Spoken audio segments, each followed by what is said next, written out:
नमस्कार दोस्तों। पिछली क्लास हमारी मेंडलिज्म के बारे में हुई थी और मेंडल के नियमों तक हमने बात कर ली थी। अब हम उसके आगे की जो बात है वो करने जा रहे हैं। मेंडल के जो नियम हैं उनका क्या तो महत्व था और उसके आगे की क्या घटनाएं हुई वो सारी हम देखते हैं आज। चलिए, सबसे पहली बात तो हम करेंगे कि जो मेंडल के जो नियम थे उनका महत्व क्या है, क्या कोई फ़ायदा है उनका?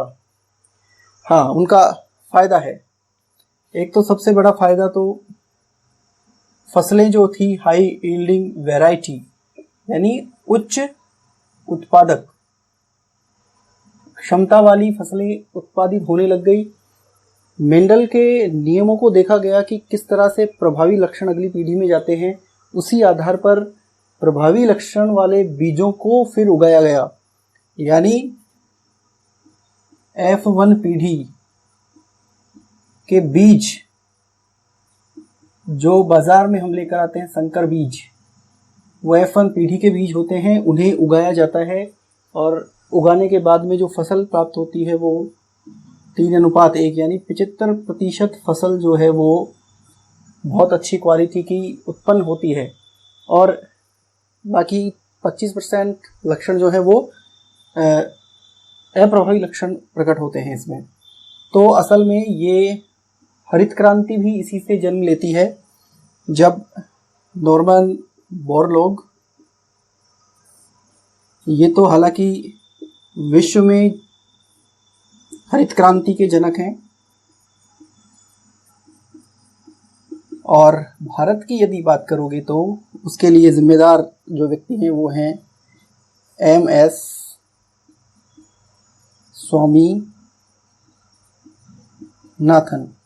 स्वामीनाथन भारत में हरित क्रांति के जनक माने जाते हैं। ये हरित क्रांति लेकर के आए थे भारत में और इससे गेहूं की पैदावार बहुत ज़बरदस्त तरीके से बढ़ गई थी। जब ये पैदावार बढ़ी तो उच्च गुणवत्ता या फिर उच्च उत्पादन वाली फसलें उगाना शुरू तभी से हुआ था और हाई यील्डिंग वैरायटीज़ उत्पन्न होने लग गई थी। एक तो ये फ़ायदा हो गया। हालांकि पहले किसान जानता था इस बात को, किसान खुद भी जो बीज इकट्ठे करता था फसल से, वो बेहतर जो पौधे होते थे उनको अलग रखता था कि इन पौधों के बीज बनाए जाएंगे, इकट्ठे करके रखे जाएंगे। तो सीधी सी बात है, वो हालांकि वैज्ञानिक दृष्टिकोण से तो नहीं जानता था कि किस प्रकार से ये फ़ायदा पहुँचाएगा, लेकिन वो इतना जानता था कि इन पौधों के बीज जो हैं आगे जाकर बढ़िया क्वालिटी या बढ़िया उत्पादक वाले पौधे उत्पन्न होंगे, बढ़िया उत्पादकता मिलेगी, इसलिए वो भी जानता था। तो मेंडल के ये सिद्धांत आने के बाद काफ़ी कुछ बदला, फसलों के उत्पादन में चेंजेस आया। इसके देखिए जो मेंडल है, इसके जो नियम हैं, इन नियमों का फ़ायदा सिर्फ यहाँ पर ही नहीं मिला कि फसल उत्पादन में ही मिला हो। असल में ये भी जो रक्त है, रक्त समूह है, उस रक्त समूह का कैसे निर्धारण होता है, इसकी जानकारी भी डॉक्टर्स को, वैज्ञानिक्स को हो पाई कि जो रक्त समूह का निर्धारण होता है यानी माता और पिता से संतान में जो रक्त समूह जाता है वो कौन सा जाता है, इसका निर्धारण भी हुआ। देखना कैसे जाता है। इसके लिए भी एक जिम्मेदार जीन होता है। रक्त के लिए एक जीन होता है, आई जीन। ये जिम्मेदार होता है रक्त समूह निर्धारण के लिए और इसके होते हैं 3 एलील होते हैं। एलील यानी युग्म विकल्पी। तो युग्म विकल्पी एक तो IA, B और I, ये युग्म विकल्पी होते हैं। ये A और B विशेष शर्करा को निरूपित करते हैं, अर्थात भिन्न भिन्न शर्करा होती हैं इन पर और उनको निरूपित कर रहे होंगे ये A और B, जबकि ये जो I है इस पर कोई भी शर्करा मौजूद नहीं है, तो ये निरूपित नहीं कर रहा है। अब देखो कैसे माता पिता से लक्षण पहुंचते हैं, कैसे निर्धारण होगा। बहुत आसान है वैसे। जब मेंडल के नियम यदि समझ में आ गए तो बहुत ही आसान हो जाता है। पिता और माता, और ये है फिर बच्चा यानी चाइल्ड, संतति। संतति है। देखिए, माता के रक्त में IA जीन था, पिता के रक्त में IB जीन था। दोनों जीन प्रभावी हैं अपनी अपनी जगह, इसलिए A और B यानी संतति में IA और IB दोनों ही जीन गए हैं और AB रक्त समूह वाला बच्चा उत्पन्न हो जाएगा। यहाँ पर यदि A होता, यहाँ पर बिना शर्करा वाला कोई जीन होता, तो यहाँ पर प्रभावी A है तो IA प्रभावी है, ये दोनों गए हैं, लेकिन प्रभाव किसका होगा? A का, तो A रक्त समूह बालक में होगा। यदि यहाँ से IB और यहाँ से I जाए तो फिर ये वाला होगा और ये प्रभावी होने के कारण B रक्त समूह होगा बच्चे में। इसका उल्टा होता तो भी यही बात थी, यहाँ अगर B होता, यहाँ से अगर ये I जाता तो भी सेम ही बात होती, यहाँ B रक्त समूह ही होता यहाँ पर। यदि देखो इसमें I और इसमें ये बिना शर्करा वाले जीन दोनों ही जा रहे हैं बच्चे में, तो फिर यहाँ पर कोई प्रभावी नहीं है, अप्रभावी होगा, और अप्रभावी होगा तो फिर यहाँ ब्लड ग्रुप O होगा। कोई भी नहीं शर्करा वाला जीन गया, किसी भी शर्करा वाला जीन नहीं गया है तो O यानी जीरो, एक तरह से जीरो ही है, और जीरो को ही बाद में O कह दिया गया था, तो O रक्त समूह आ जाएगा। मेंडल के जो नियम थे उनके आधार पर ही जो रोग होते हैं आनुवंशिक रोग, उनकी वंशागति को भी पढ़ा जाता है, सीखा जाता है। लिंग निर्धारण कैसे होता है ये भी चीज़ सीखी जाती है। चलिए हम आगे देखते हैं।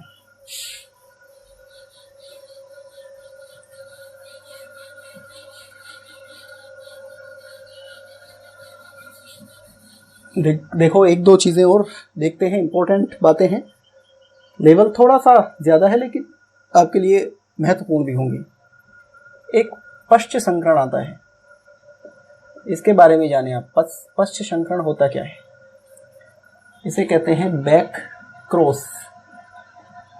बैक क्रॉस, और बैक क्रॉस असल में दो प्रकार के हैं ये। एक तो होता है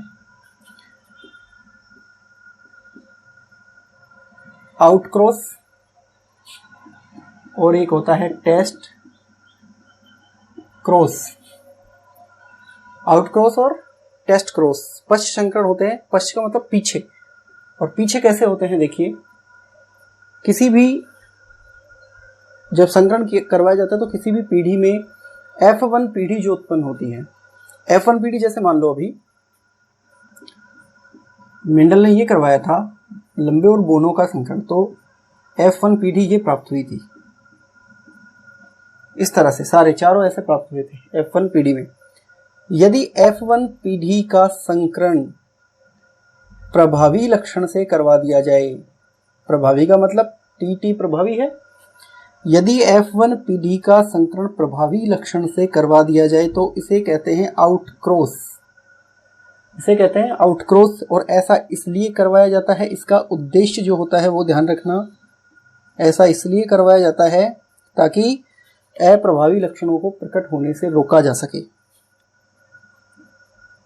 अप्रभावी लक्षणों को प्रकट होने से रोकना, प्रकट होने से रोकना। और टेस्ट क्रॉस क्यों करवाया जाता है? देखो टेस्ट क्रॉस पहले तो कैसे करवाया जाता है ये देखो।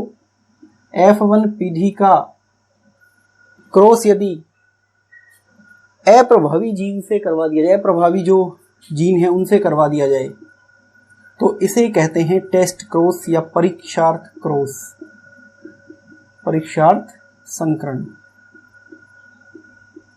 परीक्षार्थ संकरण। और ये संकरण इसलिए करवाया जाता है कि संतति में जीनोटाइप ज्ञात करने के लिए। इसका उद्देश्य ध्यान रखना, संतति में जीनोटाइप ज्ञात करने के लिए। कई बार प्रश्न ऐसे आते हैं कि टेस्ट क्रॉस करवाने का उद्देश्य बताइए, 4 ऑप्शन मिलेगा, एक ऑप्शन ये मिलेगा संतति में जीनोटाइप ज्ञात करने के लिए।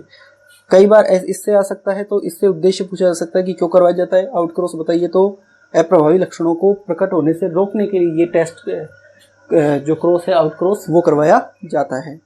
तो ये है पश्च संकरण।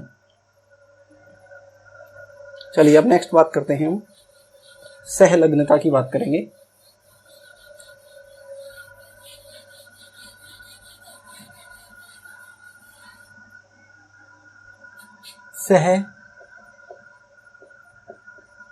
सहलग्नता, लिंकेज। देखो, सह यानी साथ और लग्नता यानी लगा हुआ, साथ लगा हुआ। देखो बहुत आसानी से समझना किसी चीज को, आंसर आपको देना है, 4 ऑप्शन मिलेंगे आपको देने के लिए, इसलिए उसमें से आसानी से ही चुन सकते हो आप, कोई ज्यादा दिक्कत नहीं आएगी आपको। चलो मैं बता देता हूँ। एक गुणसूत्र है, एक गुणसूत्र है और उस गुणसूत्र पर कोई 2 जीन, किन्हीं 2 लक्षण वाले जीन लगे हुए हैं। यहां पर 2 जीन लगे हुए लक्षण वाले, और ये गुणसूत्र जब अगली पीढ़ी में जाता है, फिर अगली पीढ़ी में जाता है, फिर अगली पीढ़ी में जाता है और फिर अगली पीढ़ी में जाता है, तो कई बार ऐसा होता है कि कुछ जीन ऐसे होते हैं जो 2 जीन लगे हुए हैं एक जगह, वो उस गुणसूत्र के साथ हमेशा ही साथ रहेंगे, वो कभी भी इस गुणसूत्र से अलग नहीं होंगे। यानी जहां भी ये गुणसूत्र पहुंच रहा है वहां दोनों के दोनों लगे पड़े हैं ये यहीं पे। तो ये साथ लगकर जाने वाले जीन हैं, इसलिए ये सहलग्न जीन कहलाते हैं। तो और सहलग्न जीन है, और ये जो प्रभाव है, ये जो गुण है इसका, यानी ये जो गुण है इनका संतति में जाने का, इन जीन्स का, ये सहलग्नता है, साथ लग करके जाना सहलग्नता होगा। तो देखो अभी ये कितने प्रकार की, इसके बारे में बात करते हैं। सहलग्नता देखो अपूर्ण प्रभावी हो सकती है, अपूर्ण प्रभाविता, और एक हो सकती है पूर्ण प्रभाविता। बहुत आसान है, अपूर्ण प्रभाविता, पीढ़ियों में जा रहा है जीन, देखो कितना आसान है समझना। कई पीढ़ियों में जा रहा है जीन, और हो सकता है किसी 2, 4, 5 पीढ़ी बाद ये जीन अलग हो जाए, ऐसी संभावना बने कि ये जीन अलग हो जाए और फिर अलग अलग गुणसूत्रों के साथ जा सके। कभी ना कभी ये जीन यदि अलग हो गया तो ये जो सहलग्नता थी वो प्रभावित नहीं थी पूरी तरह से, अपूर्ण प्रभाविता होगी ये। और कुछ ऐसे जीन लगे होते हैं गुणसूत्र पर, चाहे वो चले जाएं कितनी ही पीढ़ियों में, कोई फर्क नहीं पड़ रहा, हमेशा ही साथ लगे होंगे, वो पूर्ण प्रभावी हैं वो, तो उसे कहेंगे पूर्ण प्रभाविता। ये है पूर्ण प्रभाविता। अब इसके खोजकर्ता देखो कौन थे, समझ लिए। अब खोजकर्ता देखो, खोजकर्ता थे इसके पौधों में, इसको सबसे पहले बैटसन और परनेट ने देखा था। बैटसन और परनेट ने सबसे पहले इनको देखा था, और किस में देखा था, लेथाइरस ओडेटोरस। ये जो है ये है मीठी मटर, इसे मीठी मटर कहते हैं। इसमें खोजा था सहलग्नता को इन्होंने। लेकिन जंतुओं की यदि बात करोगे आप, तो जंतुओं में ड्रोसोफिला में खोजा था, और वो किसने खोजा था, मॉर्गन ने ड्रोसोफिला में खोज लिया था इनको। तो इस प्रकार सहलग्नता की खोज हो गई। सहलग्नता के कारण बहुत सारे रोग भी होते हैं। अब देखिए हम इसकी बात करते हैं। सबसे पहले आप एक चीज़ जानना कि कई बार ऐसा प्रश्न आता है कि सहलग्नता मेंडल के किस नियम का अपवाद है। तो ध्यान रखना, तीसरे नियम का, स्वतंत्र अपव्यूहन के नियम का अपवाद है ये। कैसे अपवाद है ये भी समझो आप।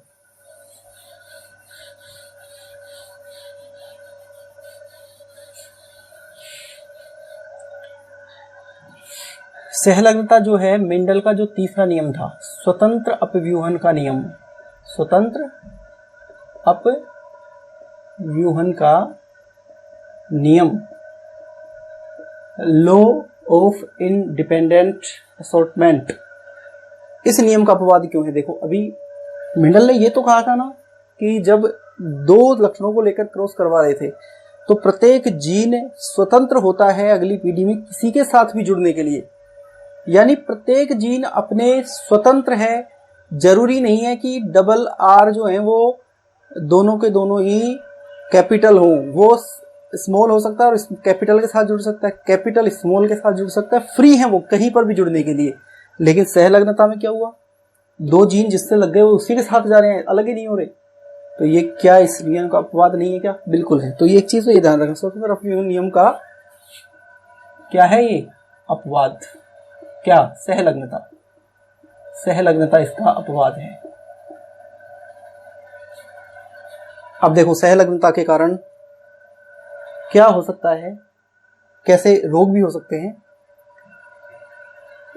कैसे होते हैं देखो। कुछ जीन होते हैं जो वंशागति जब करेंगे तो एक्स गुणसूत्र के साथ करते हैं, कुछ एक्स या वाई दोनों के साथ कर सकते हैं, कुछ वाई गुणसूत्र के साथ ही करते हैं वंशागति। तो ये वंशागति जो है वो एक्स लिंग गुणसूत्र के साथ सहलग्न वंशागति हो सकती है,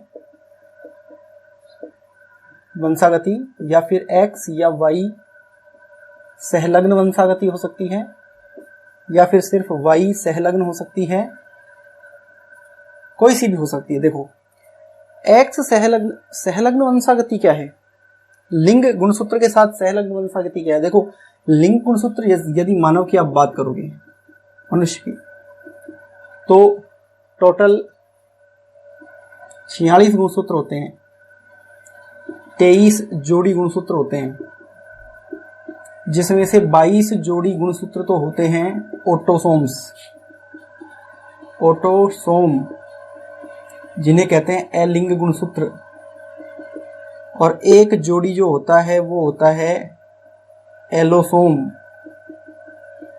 जिसे कहते हैं लिंग गुणसूत्र। और मानव में लिंग गुणसूत्र कौन से होते हैं, देखो मेल में तो एक्स वाई होते हैं और फीमेल में एक्स एक्स होते हैं।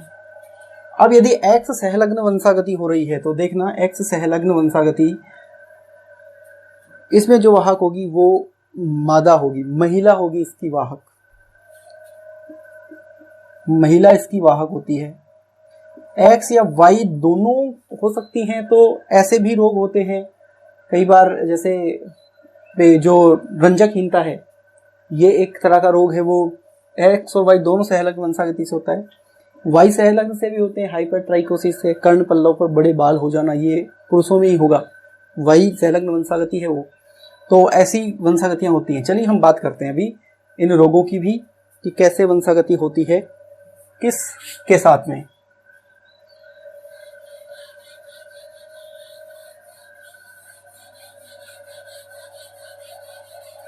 तो कुछ रोग देखते हैं हम, आनुवांशिक रोग, आनुवांशिक रोग देखते हैं। पहला देखो हीमोफीलिया, हीमोफीलिया, हीमोफीलिया को जो शाही रोग भी कहा जाता है और इसी को खूनी रोग भी कहा जाता है। खूनी रोग, शाही रोग, खूनी रोग।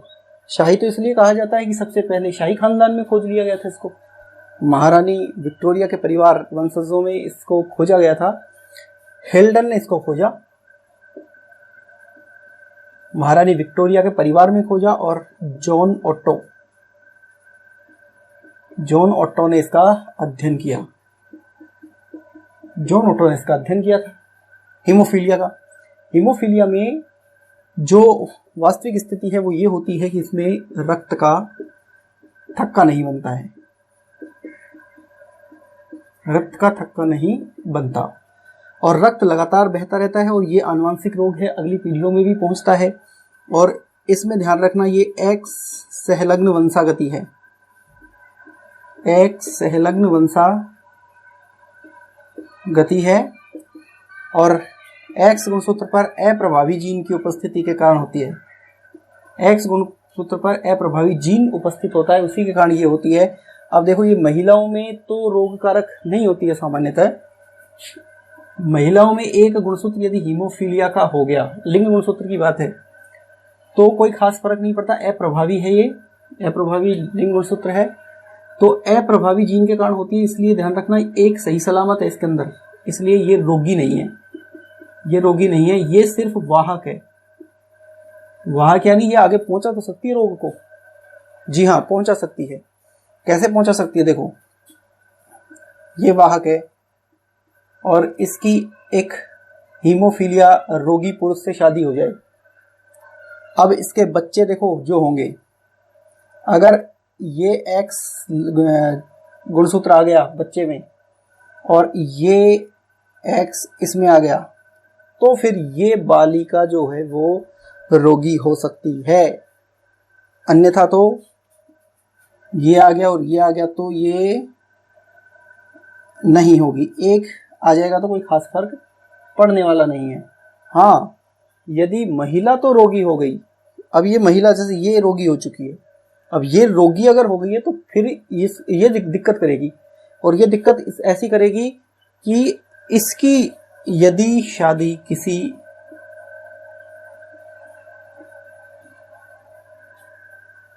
सामान्य पुरुष से करा दी जाए, सामान्य पुरुष है, उसमें कोई रोग भी नहीं है, ध्यान रखना। अब ये रोग नहीं है, फिर भी देखना कितना खतरनाक काम होगा इसका। ये रोग उत्पन्न करेगी लड़कों में। कैसे? देखो, मेंडल का परनेट स्क्वायर बनाओ आप तो, एक्स इधर लिखो और एक्स वाई इधर लिखो, और अब देखो सिंपल सा बनाकर देखो क्या होगा। X H X, X H Y, X H X और एक्स एच वाई, ये लड़कियां हो रही हैं। देखो, ये जो लड़कियां हैं, लड़कियों में एक गुणसूत्र बिना हीमोफीलिया जीन वाला फ्री है और ये अप्रभावी होता है दूसरा, इसलिए ये सिर्फ वाहक का काम करेंगी, रोगी तो नहीं है। कम से कम लड़कियां तो रोगी नहीं है, लेकिन लड़कों में तो एक ही एक्स गुणसूत्र है बेचारों में, और एक भी इसी जीन का आ चुका है। अब बताओ, लड़के तो चाहे कितने ही हों, इस दंपति के लड़के हमेशा रोगी पैदा होंगे। यदि महिला रोगी है तो वो चाहे कैसे ही पुरुष से शादी करे, लड़के तो हीमोफीलिया रोग से ग्रस्त होंगे ही होंगे। तो ऐसे प्रश्न भी कई बार पूछ लिए जाते हैं। एक रोग और होता है वर्णांधता, जिसमें लाल और हरे रंग की पहचान नहीं कर पाता है व्यक्ति। ये भी एक्स सहलग्न वंशागति के कारण होने वाला रोग है, वर्णांधता।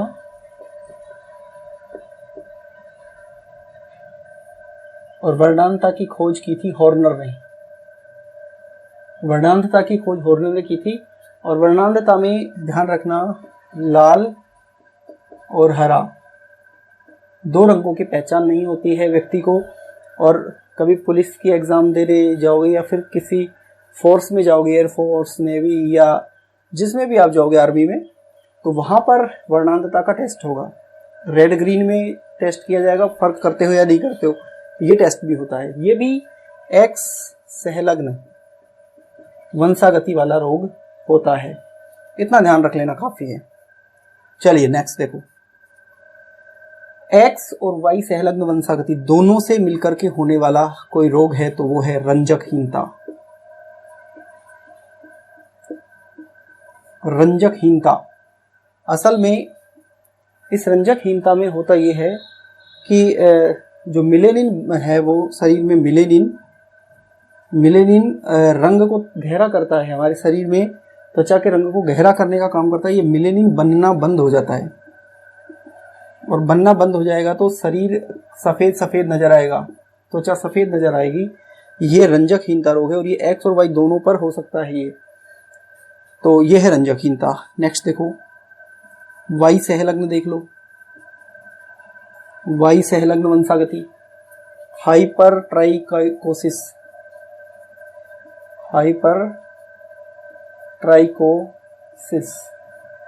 हाइपर ट्राइकोसिस होता है कर्ण पल्लव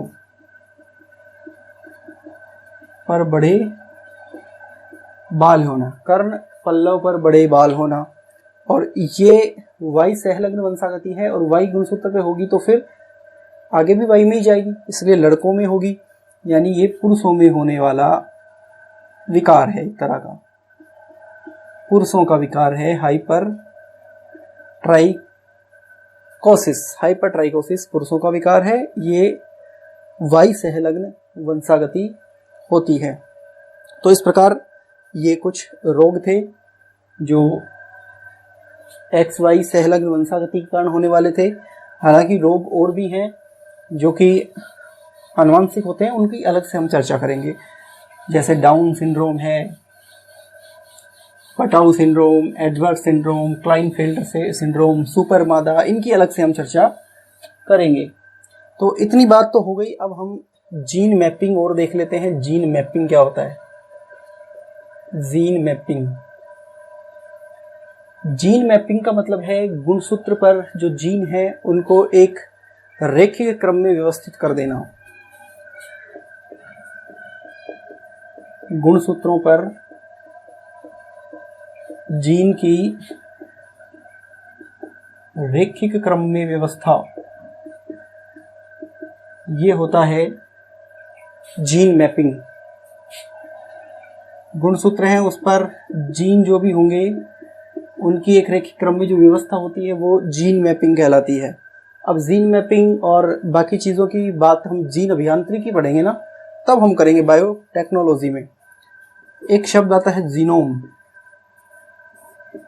जीनोम क्या है? देखो, इस पृथ्वी पर जितने भी मानव हैं उन मानव में जितने भी प्रकार के जीन हैं, अलग अलग मानव में अलग अलग प्रकार के जीन हो सकते हैं। यानी पृथ्वी पर, देखो बहुत आसान है जीनोम, पृथ्वी पर जितने मानव, अब इन सब मानवों से जितने प्रकार के अलग अलग प्रकार के जीन होंगे उन सबको इकट्ठा किया गया। अलग अलग प्रकार के जो जीन हैं उनको इकट्ठा करके एक जगह रख लिया गया, इसमें डाल लिया गया है। मान लो ये भर लिया गया, कुछ भी पात्र भर लिया। अब ये पात्र में सब प्रकार के जीन, अगर टोटल जीन आ चुके हैं जितने हो सकते हैं इस पृथ्वी में मानव के अंदर, वो सारे जीन आ गए हैं सब प्रकार के। चाहे वो मानव छोटा होता है, बड़ा होता है, आँख काली पीली सफ़ेद कुछ भी हो सकती है, सारे जीन आ गए। तो ये सारा जो समूह है ये कहलाता है जीनोम।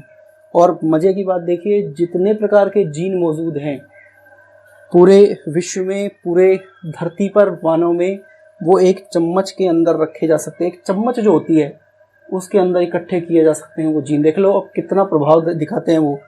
लगभग ये 35,000 प्रकार के जीन हैं। कितना बड़ा प्रभाव दिखाते होंगे, आप अंदाज़ा लगा सकते हो उसी बात से कि ये कितना बड़ा प्रभाव दिखाते हैं। तो काफ़ी इंटरेस्टिंग सी बातें थी ये। मेंडलिज्म के बाद कुछ रोगों की, इनकी, और देखिए क्लास बड़ी हो सकती है, हालांकि इसको और काफ़ी प्रश्न हल किए जा सकते हैं, लेकिन प्रश्न अलग से हम वीडियोस अवेलेबल करवाएंगे जिसमें प्रश्न हल करके बताएंगे आपको। जैसे सहलग्नता से संबंधित जो रोग है, वर्णांता, हीमोफीलिया में किस किस में कैसे होते हैं, प्रश्न कैसे बनते हैं, ये सारे वीडियोस अलग से एक बना करके देंगे प्रश्न का ही। ये काफ़ी बड़ा हो जाता है वीडियो फिर, इसलिए इसको देख भी नहीं पाते हैं स्टूडेंट, काफ़ी समय लगता है तो फिर बोर होकर बंद ही कर देते हैं। तो ये आज की चर्चा थी हमारी।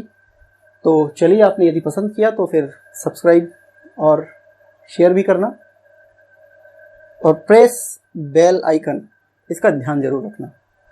Thank you very much.